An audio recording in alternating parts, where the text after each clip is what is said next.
I'm Dr. Dharm Sidhu, a naturopathy doctor in Vancouver.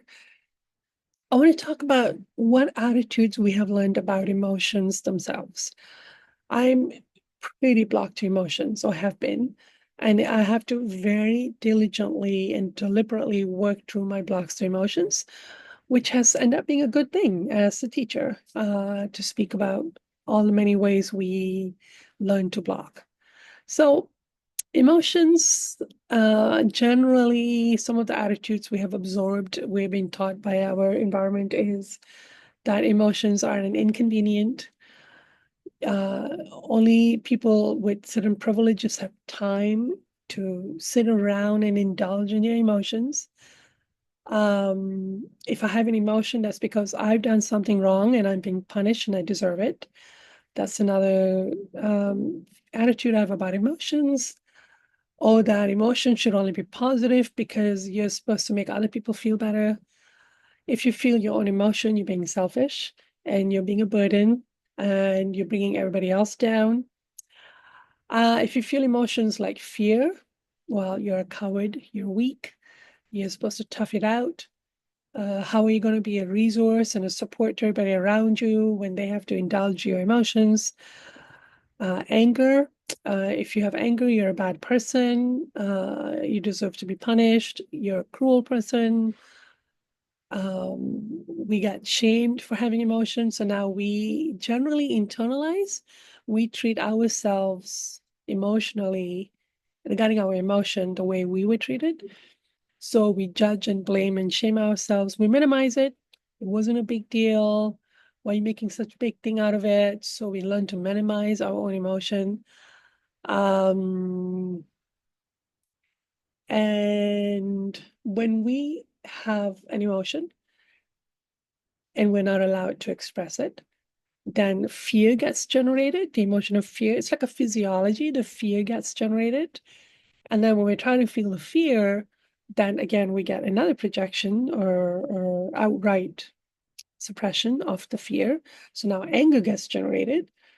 And then in order to suppress the fear, in order to suppress the anger, we have to develop addictions. Like it's automatic. It's automatic.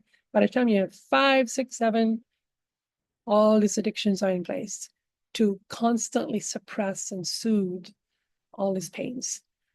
And then we're taught that emotions are painful and we can't survive, we can't cope. We have all of these beliefs that are given to us about emotions. So these are some of the belief systems you may have absorbed from your family. You may have experienced it verbally, emotionally, physically, that then teaches you, forces you to suppress. And the technique to suppress the addictions will themselves create a compensation that create health issues. So for example, I have feelings of being unwanted. I was unwanted because I'm Indian, I'm girl, not wanted. And I'm assuming I wasn't allowed to grieve it, to feel my rage about it, to grieve it even as a baby, because I'm a burden. And that's enough that I was born and I exist and crying. I must have received projection to like, you don't have any worth as it is. Don't take up my time. I'm assuming I haven't gone back to those layers yet. And so now I have to constantly soothe or suppress this emotion of being unwanted. And in order to do that, I'm going to be needy. I'm going to need comfort, touch, something. You need me. You want me. I'm going to constantly need reassurance. And if that wasn't provided emotionally, then I have to go to a physical substance. And for me, that's sugar. Sugar is a way of creating an intense taste that can temporarily suppress this other terrible emotion, the bitterness, the whatever is under there. It's also to suppress the anger about all of it. So now grown up and I have diabetes.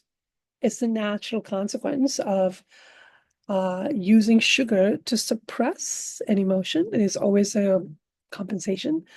So I have diabetes. And in the diabetes, generally, we then will seek a medication to, basically to keep pushing the pancreas to keep working. You're going to keep pressuring it. And in my case, the diabetes is also created by the hypervigilance, the PTSD, the alertness from terror, that then keeps the cortisol going high.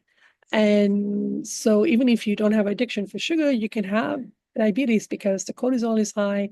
The cortisol activate more glucose into your body and will make you seek sugar, so you have more energy to deal with crisis. And over time, you'll get diabetes.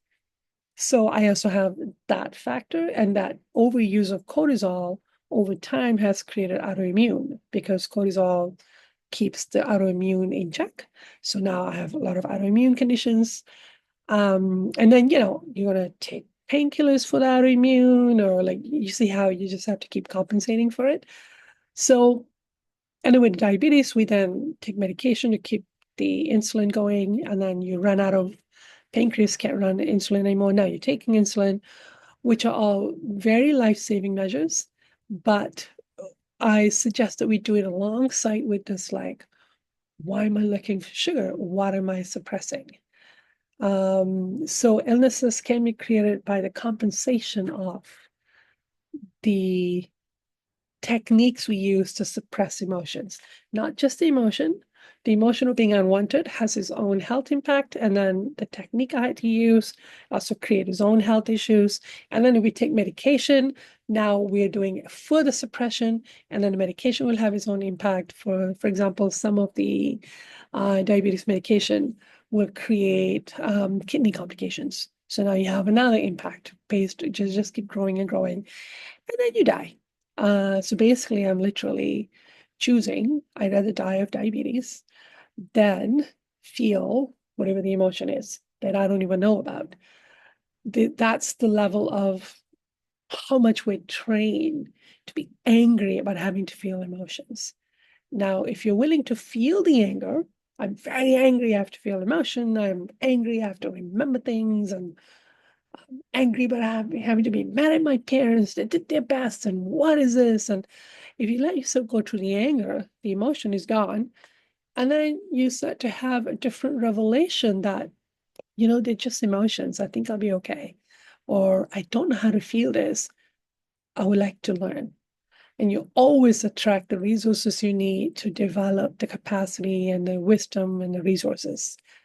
So these are some of the attitudes that you could discover in yourself in how to backtrack through the blocks we have created so that we don't have to feel our emotions. Thank you for watching.